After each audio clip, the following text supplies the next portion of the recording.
This is the undercarpet sound deadening kit for the Triumph TR4 model. It's only applicable to the TR4, not the TR4A, so just bear that in mind, they do differ. This has been done in our natural jute felt, which is the standard stuff that we offer for all of our cars. It's about 6mm thick, and it has a black coating on the top side, on the face as we refer to it, which is an anti-scuff coating, and it kind of helps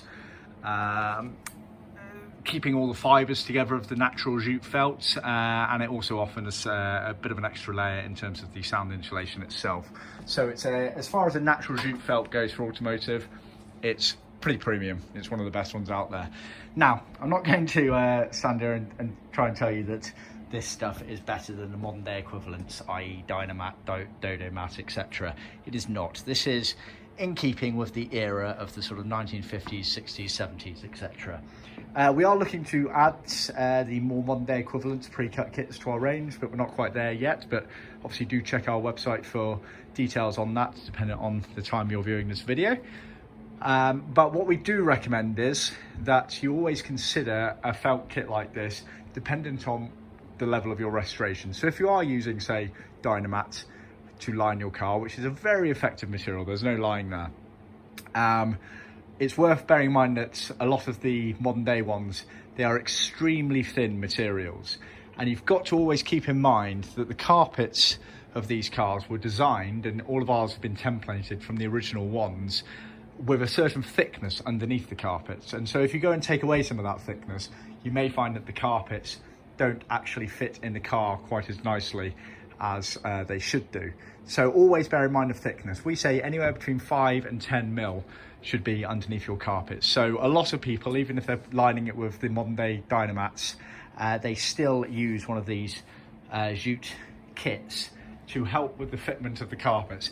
It's also nice as well because it's a nice soft material, so it gives a bit of an extra nice cushion padding underneath the carpets as well. So always bear that in mind when making the choices. But if you've got a thicker modern day equivalent, some of them do offer thicker ones, then as long as it's between sort of 5 and 10mm underneath, then there's really no need for one of these kits. So just bear that in mind. I'm not going to try and sell you something you don't need.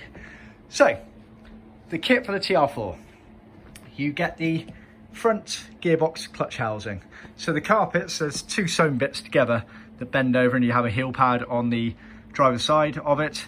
The felt kit is slightly smaller and it's in one piece. It doesn't need to be in two pieces for where it goes. You'll also notice that basically felts, you get about sort of 75%, shall we say, of the carpet set in felts. You don't get all of the pieces. You don't need all of the pieces, so bear that in mind. So yeah, that's a gearbox clutch housing. Then moving further back, you have the obvious where the gear stick comes out of there with the cutting there. But then you have the rear prop shaft there. Moving further back, you have the sort of lower bulkhead rear shelf. So it bends up roughly around there. That's on the vertical, that's the back of the prop shaft. And then this here, where there's cutaway, is for the differential hump there. So that's around there. It would bend over basically. So part of it's on the vertical, part of it's on the horizontal.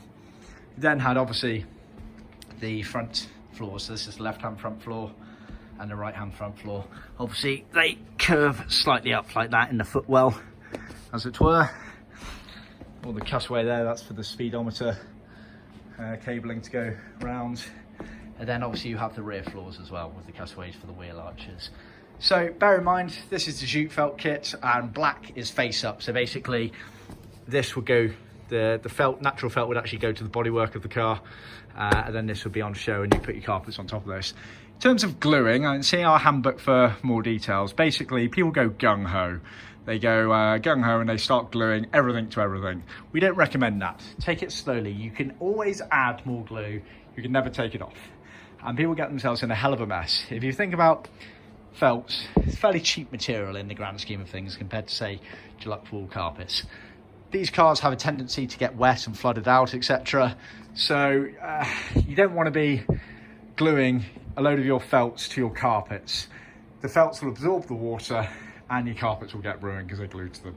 Whereas if they're not glued, they're just lightly there or anchored slightly down with a tiny bit of glue, it allows you to quickly grab and rip them out, the carpets, and save the carpets, and the felts you can just replace fairly cheaply or dry them out, etc.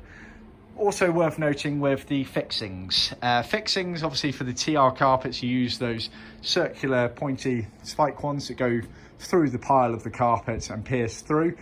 What you want to be doing on the felt, because it's a bit more of a robust material, is you actually want to be cutting holes into the felt. So, you know, almost like a 2p piece, 50p piece hole in the carpet, in the felt, to completely bypass the felts. So you haven't, those prong fixings don't have to deal with the depth of the felt, they just kind of bypass it.